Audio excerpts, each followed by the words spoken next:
E eu já quero lembrar que eu disse que eu não sei se eu vou conseguir falar de Romanos 9 do jeito que eu faço, tá? Detalhadamente e tal, porque essa abordagem que a gente está fazendo, embora possa parecer mais periférica, que a gente está passando, né, no capítulo 10 e agora vamos entrar no 11, isso mostra para a gente que Paulo não fugiu do assunto, o que nos ajuda a compreender de fato o que está sendo tratado lá em Romanos 9, tá? Mas a gente vai voltar para lá daqui a pouco, se Deus quiser eu conseguir também.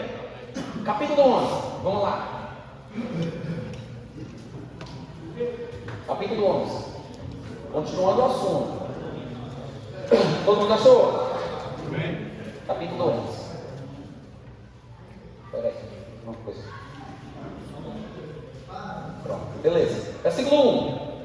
Pergunto, pois, terá Deus porventura rejeitado o seu povo? De que povo Paulo está falando? De quem? Exatamente, do povo de Israel. Está falando dos seus compatriotas, dos judeus. É interessante que mesmo depois da vinda de Cristo, mesmo depois do início da nova aliança, Paulo, cheio do Espírito Santo, já no ministério, chame Israel de povo de Deus. É só um parênteses que eu quero abrir para você observar como se equivocam aqueles que dizem que Israel, depois do surgimento da igreja, não é mais o povo de Deus, tá? Observe que Paulo está chamando Israel na incredulidade, sobre os quais ele vem tratando, dizendo que é por causa da rejeição deles que ele sofre em seu coração, ele os chama de povo de Deus. Só para você perceber que essa coisa de dizer que Israel não é mais povo de Deus é tolice. Então vamos lá. Terá Deus porventura rejeitado o seu povo? De modo nenhum, porque eu também sou israelita, sou da descendência de Abraão, da tribo de Benjamim. Deus não rejeitou o seu povo, a quem de antemão conheceu.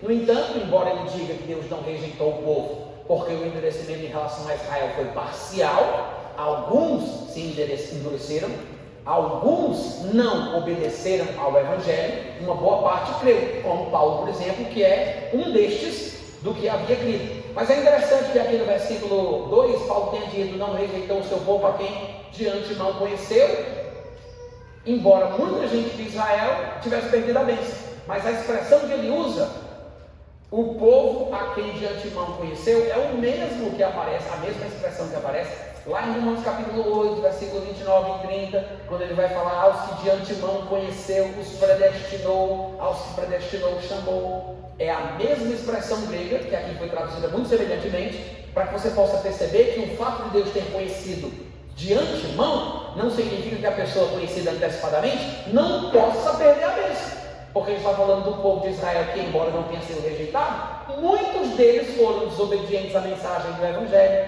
muitos deles fecharam o seu coração, não se sujeitaram à justiça que vem de Deus, em si mesmados, rejeitaram Cristo. Esse povo que de antemão foi conhecido de Deus, exatamente como se fala lá em Romanos 8, 29.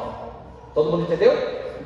Versículo 2: Deus não rejeitou o seu povo a quem de antemão conheceu. Ou não sabeis o que a Escritura refere a respeito de Elias, como insta perante Deus contra Israel, dizendo: Senhor, mataram os teus profetas, arrasaram os teus altares, e só eu fiquei, e estão agora tentando me tirar a vida.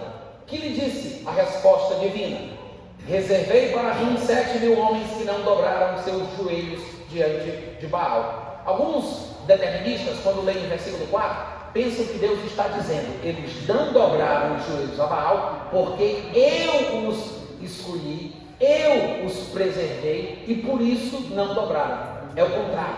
Deus está dizendo o seguinte: os que não dobraram, eu reservei, eu preservei, tá? Quando você vai olhar o contexto, você vê que ele não está dizendo que não dobraram o joelho a Baal porque eram escolhidos prévios de Deus. Não, Deus os guarda e os protege porque eles fizeram por onde? Por não terem dobrado, Deus os reservou. Continuando, no versículo 5, ele diz assim: pois também agora, no tempo de hoje, falando da nova aliança, tá? E esse tempo do qual Paulo fala se estende até o arrebatamento, que a igreja ela tem começo, meio e fim. Ela começa no dia de Pentecostes, quando o Espírito Santo veio, e termina no dia que a igreja for arrebatada, tirada da terra, antes do início do período tribulacional. Então ele diz: no tempo de hoje, no tempo da nova aliança, sobrevive um remanescente israelita segundo a eleição da graça.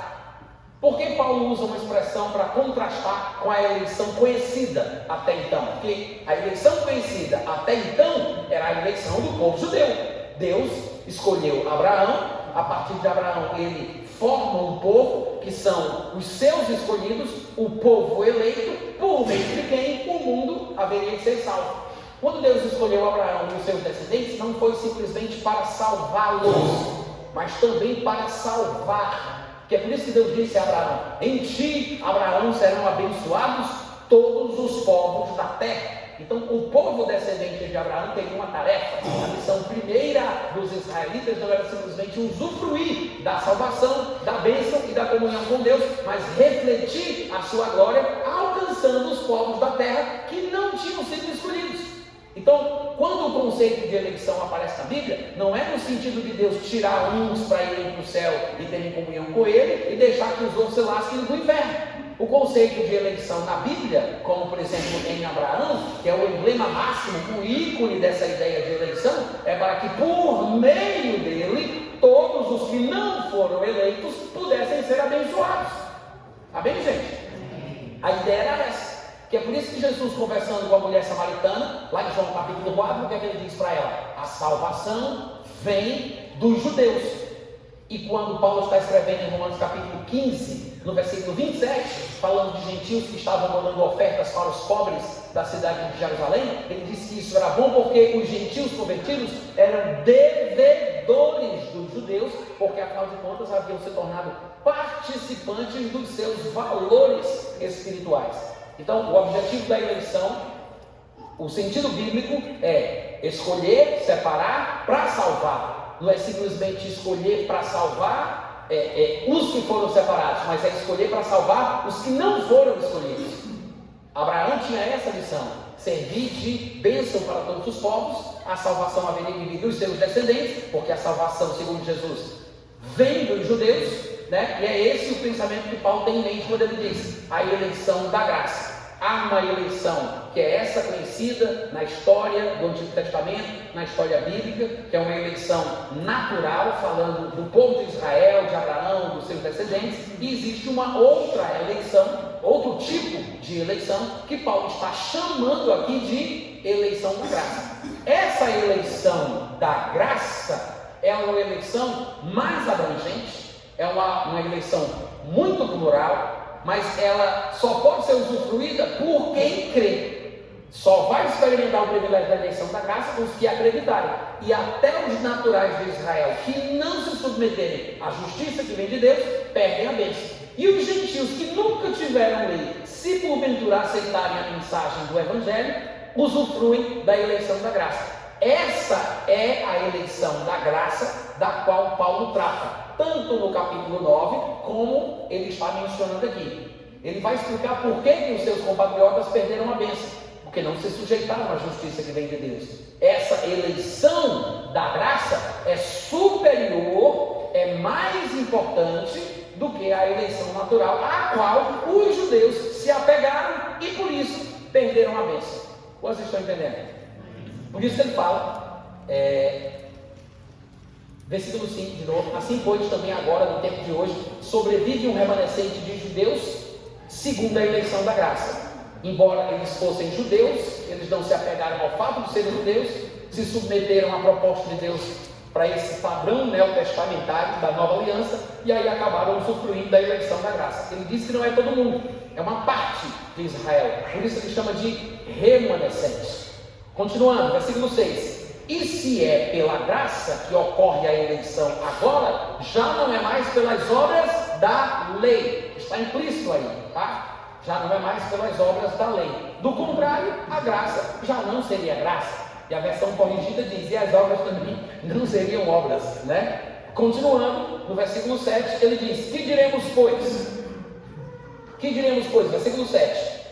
Bom, a conclusão, o que a gente tem para dizer sobre isso é o seguinte: aquilo que Israel busca, isso não conseguiu achar, mas a eleição o alcançou, e os mais que não foram alcançados pela eleição da graça, os mais de Israel, foram endurecidos. Isso é o que aconteceu. Israel não conseguiu chegar onde queria, mas o que Deus queria chegou em Israel.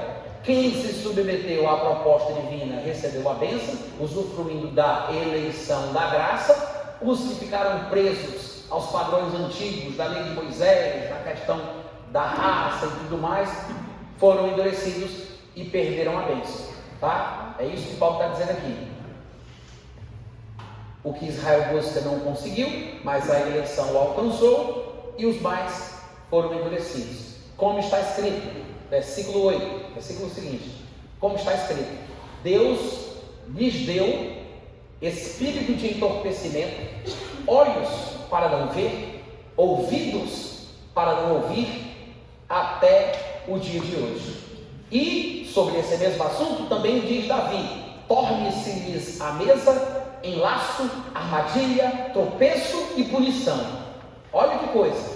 E no versículo 10 ele continua: escureçam-se-lhes os olhos para que não vejam e fiquem para sempre encurvadas as suas costas. Gente, isso aqui é muito forte.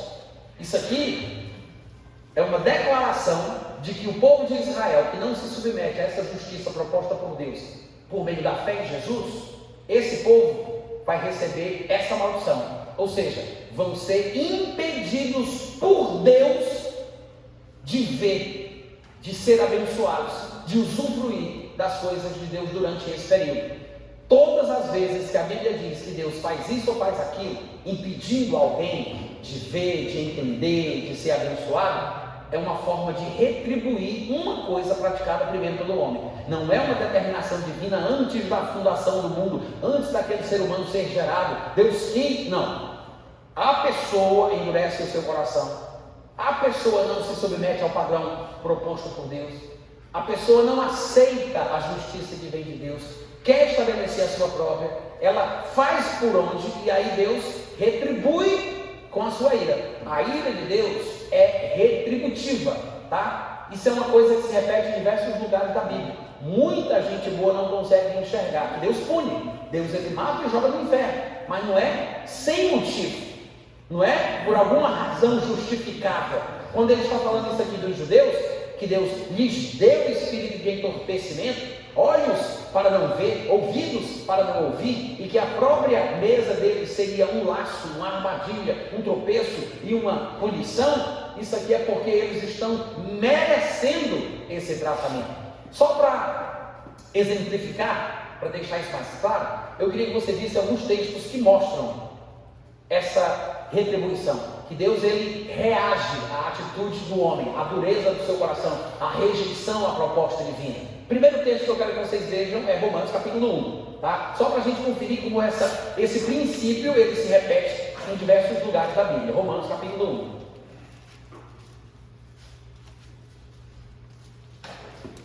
Todo mundo achou?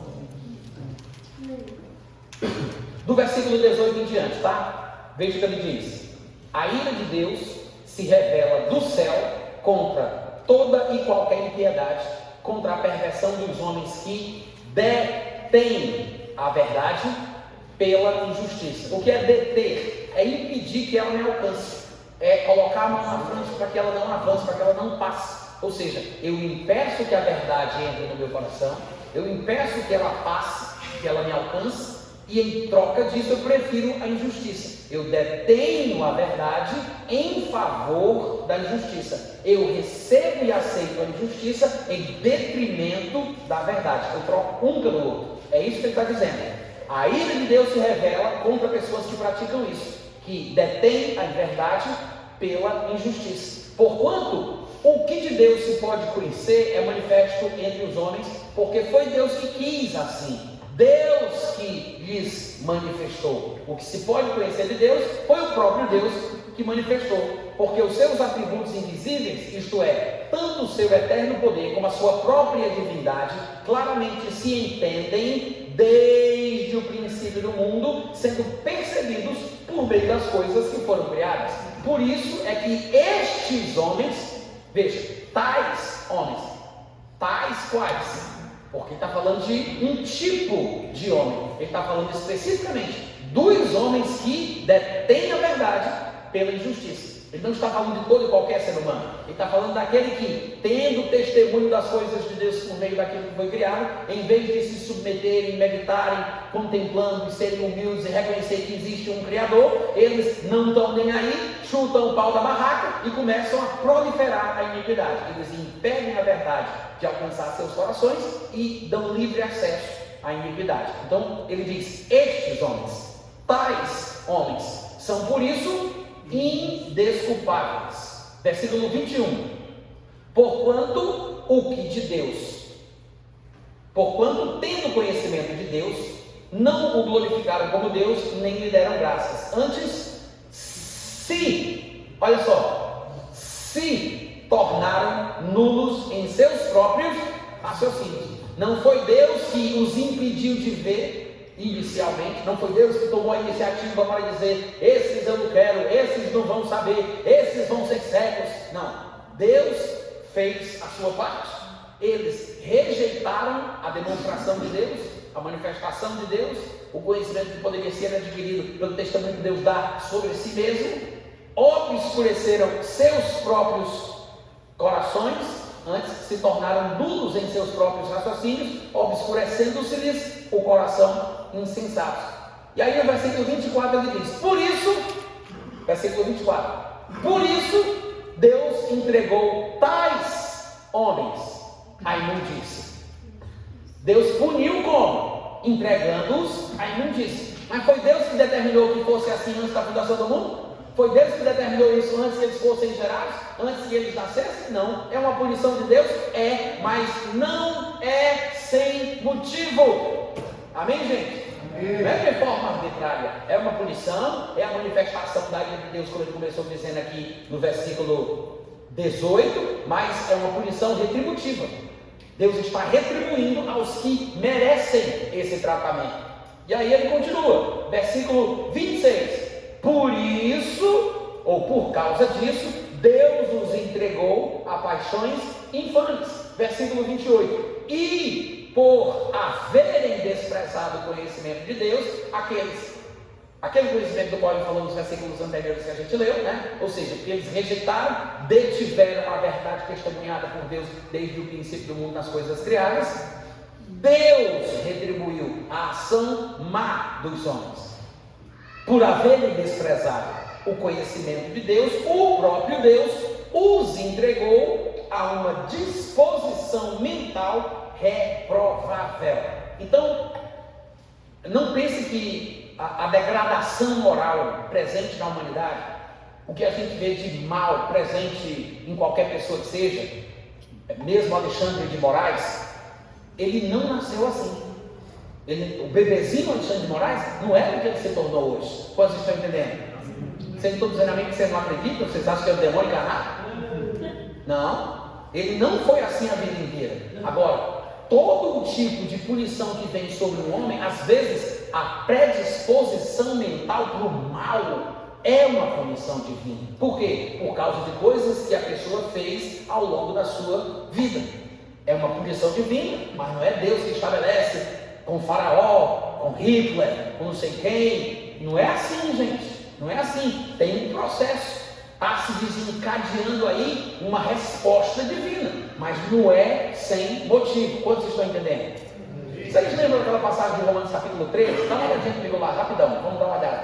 Lá em Romanos 13, Paulo ele fala sobre as autoridades trazerem espada. Claro que naquela época eles usavam a espada como uma espécie de arma para a imposição da ordem e da lei. Hoje em dia a gente não vê autoridades portando espada, mas eles trazem algum tipo de arma semelhante, que surta o mesmo efeito. Pistolas, fuzis e por aí vai. Então esse é o princípio. Por que autoridades e policiais portam armas de fogo? Paulo fala sobre isso aqui em Romanos 13. Já que ele vai falar sobre estes homens como ministros de Deus, representantes do divino, é interessante observar o que Paulo fala sobre o assunto. Versículo 1, ele diz: todo homem esteja sujeito às autoridades superiores, porque não há autoridade que não proceda de Deus. Primeira coisa que é preciso a gente entender: quando Paulo fala sobre autoridades, ele não está falando de pessoas em posições de autoridade. Ele está falando da autoridade, o conceito de autoridade preenchido pelas pessoas. Ele não está falando que Deus coloca Hitler, Mussolini e qualquer ditador, qualquer pessoa nessa posição. Ele está falando que a posição que Deus criou é preenchida pelos homens. Quem há de preenchê-las não está necessariamente nas mãos de Deus, tá? Então ele diz que as autoridades, não as pessoas em posição de autoridade, mas as posições de autoridade preenchidas pelas pessoas, foram estabelecidas por Deus, porque Deus não é Deus de confusão, né? Então tem que haver uma estrutura, uma ordem, é assim que Deus faz. As autoridades que existem foram por Ele instituídas, de modo que aquele que se opõe à autoridade resiste à ordenação de Deus, e os que resistem trarão sobre si mesmos condenação. Gente, isso aqui é o princípio ideal da ordem estabelecida por Deus no mundo. Agora, uma coisa é o mundo ideal, outra coisa é o mundo real, tá? Nem sempre as coisas são como Deus gostaria que fosse. Então os princípios de autoridade são estabelecidos e claros na Bíblia, mas nem sempre as pessoas que estão nestas posições agem como Deus quer. Por exemplo, Deus estabeleceu a posição do marido como cabeça da família para que ele bata na mulher? Não, mas não tem marido que bate em mulher? Tem ou não tem? Tem marido que bate em mulher. Agora, só porque o marido, que segundo a Bíblia é o cabeça e deve ser aquele que ocupa uma posição de liderança, bate na mulher, significa que Deus queria que ele fizesse isso? Não. Da mesma forma, tem policial corrupto, ladrão, bandido, fumador de maconha? Tem ou não tem? Tem. Mas só porque ele ocupa uma posição que Deus criou para conduzir as coisas em ordem numa comunidade, significa que o que ele faz está certo, é da vontade de Deus? Também não. Então, da mesma forma, o que ele está dizendo aqui é o padrão ideal e não necessariamente o mundo real, tá? E aí ele continua, versículo 3: porque os magistrados, segundo a vontade de Deus, não são para o temor quando se faz o bem. Quando foge desse padrão, já está fora da vontade de Deus. Porque o padrão de Deus é que as autoridades sejam para fazer o bem. Quando a pessoa faz o bem, não deve pôr medo em pessoas do bem. Esse é o padrão divino. As autoridades não são para temor quando se faz o bem, e sim quando se faz o mal. Então, quando uma pessoa pratica aquilo que é mal, ela deve ter medo da autoridade, certo? E aí ele continua: queres tu não temer a autoridade, faz o bem e terás louvor dela, visto que a autoridade é ministro de Deus para o teu bem. Deveria ser assim. Deveria ser assim. Aí ele diz: entretanto, se fizeres o mal, pode ficar com medo, porque não é sem motivo que ele traz a espada. Ou seja, por que a autoridade traz a espada? Com o motivo de punir quem faz o mal. Ou seja, pistola, fuzil é para bandido mesmo, para quem faz o mal. Essa é a vontade de Deus. Ruim é quando um policial usa a autoridade e o poder que tem para prejudicar quem faz o bem. Aí está fora da vontade de Deus. Aí é diferente. Mas por que o policial traz a sua espada? Não é sem motivo. É para punir quem faz o mal. Pois é ministro de Deus, vingador para castigar o que pratica o mal. Em outras palavras, ele está falando aqui sobre os policiais, as autoridades como representantes de Deus, ministros de Deus, e como representantes de Deus, eles têm que ter uma ferramenta para punir quem faz o mal. Por quê? Porque se eles representam Deus, então se Deus faz isso, eles têm que fazer também. Mas eles não podem fazer qualquer coisa que Deus não faria. Deus pune, mas não é sem motivo. Que é por isso que o policial traz a espada. Não é sem motivo que ele traz a espada, é para punir quem faz o mal, porque ele é ministro de Deus. Ou seja, Deus pune? Pune. Deus mata? Mata. Joga no inferno? Sim, mas não é sem motivo. Amém? Amém. Então, isso faz com que a gente entenda o porquê desse endurecimento em parte a Israel. É esse princípio que a gente leu lá em Romanos capítulo 1, que a gente vê refletido em Romanos 11, quando Paulo está argumentando o porquê dessa dureza de alguns da nação de Israel. Era uma punição divina, mas era uma retribuição à dureza dos seus próprios corações. Eles fizeram por onde e estavam sofrendo a consequência. Não é sem motivo. Não é porque Deus quis, lá do céu, na eternidade passada, Ele disse: deixe tudo. Não é assim, gente. Amém? Então vamos encerrar, já passou tempo suficiente. E quando for, posso encerrar agora, Marcos? Será? Tá, então eu vou ler só mais um texto para a gente concluir. Só mais um, para fechar. Que se encontra em 2 Tessalonicenses 2, tá? 2 Tessalonicenses 2. Só para concluir esse negócio aí, dessa punição que vem de Deus. Vocês devem lembrar dessa passagem. Ele fala que... Versículo 9. 2 Tessalonicenses 2, 9. Ele diz: o aparecimento do iníquo, falando do anticristo, é segundo a eficácia de Satanás, com todo o poder, sinais e prodígios da mentira, e com todo o engano de injustiça, aos que perecem. Olha só, aos que perecem. Por quê? Porque não acolheram o amor da verdade para serem salvos.